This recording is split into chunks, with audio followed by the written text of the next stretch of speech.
ఇంక్లాబ్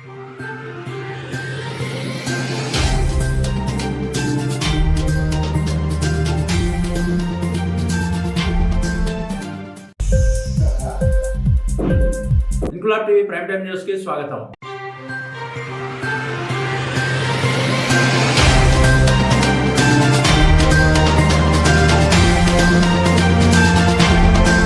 ఆంధ్రప్రదేశ్ రాష్ట్ర విద్యాశాఖ మంత్రి నివాసం సాక్షిగా విజయనగరం జిల్లా ఎస్కోట నియోజకవర్గ పంచాయతీ నడిచింది. ఈ సందర్భంగా ఆ నియోజకవర్గానికి సంబంధించిన నేతలు మాట్లాడుతూ ప్రస్తుత క్యాండిడేట్ గెలుపు నల్లూరు మీద నడికేనని అభిప్రాయం వ్యక్తమైంది. మంత్రి బొత్స నివాసంలో మాజీ ఎంపీ బొత్స ఝాన్సీ సమక్షంలో విశాఖ ఎంపీ అభ్యర్థిపై కూడా చర్చ జరగడం విశేషం. కాగా ఎస్కోట ఎమ్మెల్యేపై కొంత వ్యతిరేకత ఉందని, అలా అని క్యాండిడేట్ మారిస్తే గెలుపు కష్టమేనని నెక్కలి నాయుడు బాబు తేల్చి చెప్పారు.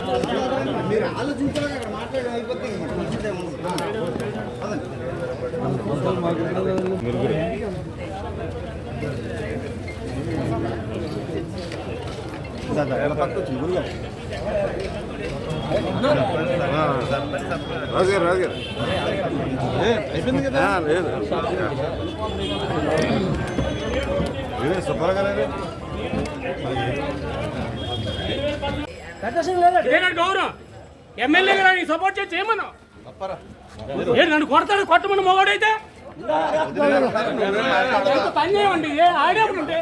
ఆడటానికి ప్లేస్ ఏంటో చూసుకుని మీరు మాట్లాడుతున్నాను సార్. ఎవడు ఆడు వీడని మాట్లాడచ్చు సార్.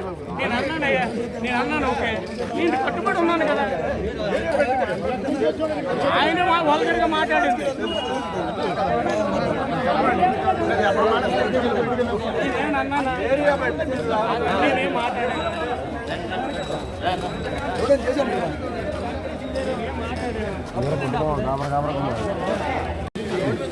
గత 2019లో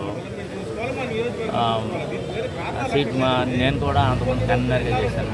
గడప గడపకి తిరిగినటువంటి నాయకుడు. నియోజకవర్గం అంతా కూడా నాకు మంచి సత్సంబంధాలు కలిగి ఉన్నాయి. బాగా తిరిగాం. ఆ రోజు కొన్ని పరిస్థితుల వల్ల అతన్ని కడపండి శ్రీనివాసరావు గారిని తీసుకొని మా కాన్స్టిట్యున్సీకి ఇవ్వడం జరిగింది.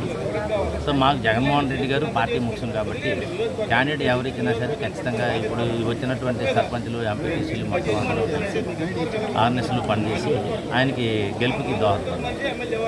మాకు ప్రధానంగా అయితే జగన్మోహన్ రెడ్డి గారు కానీ పార్టీ మీద కానీ ఏమీ వ్యతిరేకత లేదు. ఆ వ్యతిరేకత వచ్చినటువంటి వాళ్ళు కాదు ఎవరు కూడా. ఇందులో గుర్తించవలసినటువంటి అవసరం కూడా అదే. ఇక్కడ మేడం గారికి గ్రీటింగ్ చెప్పడానికి ప్లస్ ఇప్పుడు ఏదైతే మా కార్యకర్తలు అందరూ కూడా ఎంపీ మేడం అంటూ ఝాన్సీ గారికి వారు చెప్పుకున్నారు. ఈ ఎమ్మెల్యే గారికి మాత్రం మాకు చాలా ఇబ్బంది పెడుతున్నారు, గ్రూపులు మెయింటైన్ చేస్తున్నారు, అందరినీ కూడా కలుపుకొని వెళ్ళలేదు. సో ఇటువంటి వ్యక్తిని వద్దు, మార్చండి ఎవరినైనా సరే అనేది వాళ్ళందరూ కూడా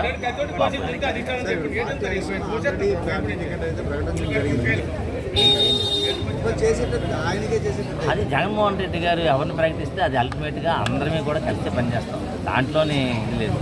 రేపు మేము పని చేసినా సరే కింద ఉన్నటువంటి క్యాడర్ కానీ వాళ్ళు పని చేయాలి కదా. ఇప్పుడు మాతో కాదు కదా.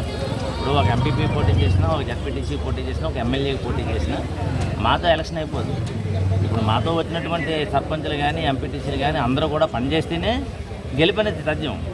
ఇప్పుడు కూడా 100కి 100% కూడా ఏకీపించారు. కానీ రియాలిటీ ఆఫ్ పీపుల్స్ 70-80% వ్యతిరేకించేటప్పుడు మనం ఆలోచన చేయాలంటేనే వాళ్ళ తాలూకా ప్రయత్నం అనమాట. ఇప్పుడు మాకు కూడా రోజు బోల్డ్ అంతా ఒత్తిడి చెప్తున్నారు. క్యాండిడేట్ మారిస్తే గెలుపు నల్లేరు మీద నత్తనడం మీద అయిపోతుంది. ఆ కాన్స్టిట్యున్సీ అంత మంచి కాన్స్టిట్యున్సీ. సో ఈయనకి ఇవ్వడం వల్ల గతంలోనే పొలిటికల్ అనుభవం లేకపోవడం వల్ల కొన్ని తప్పిదాలు ప్రతి సర్పంచ్ ఎంపీటీసీలు కొద్దిగా హర్ట్ అయ్యారు. ఆ హర్ట్ అయ్యారు తర్వాత అతన్ని వాళ్ళందరూ కూడా ఓపెన్గా బతికించిన తర్వాత మేము చెప్పిన సరే వాడు మనోభావాలు, ఇప్పుడు నా మనోభావాలు దెబ్బతింటే నేను జగన్మోహన్ రెడ్డి గారు ఏది చెప్తే అది నేను చేయడానికి సిద్ధం. కానీ నా వెనకాతలు ఉన్నటువంటి చేయడానికి సిద్ధం కాదు కదా. గెలుపు కావాలనుకునేటప్పుడు మాతో పాటు వాళ్ళందరూ కలిసి రావాలి. కానీ మాతో కూడా కలిసి లేని పరిస్థితి. నేను సుబ్బారెడ్డి గారి దగ్గరికి మమ్మల్ని వదిలేస్తే వాళ్ళు వెళ్ళిపోయారు. సో చెప్పారు, అయ్యా మా క్యాండిడేట్ని మార్చండి, మేము అందరం పనిచేస్తాం. ఏమీ లేదు ఇందులోని. క్యాండిడేట్ని మారిస్తే ఏమీ లేదు.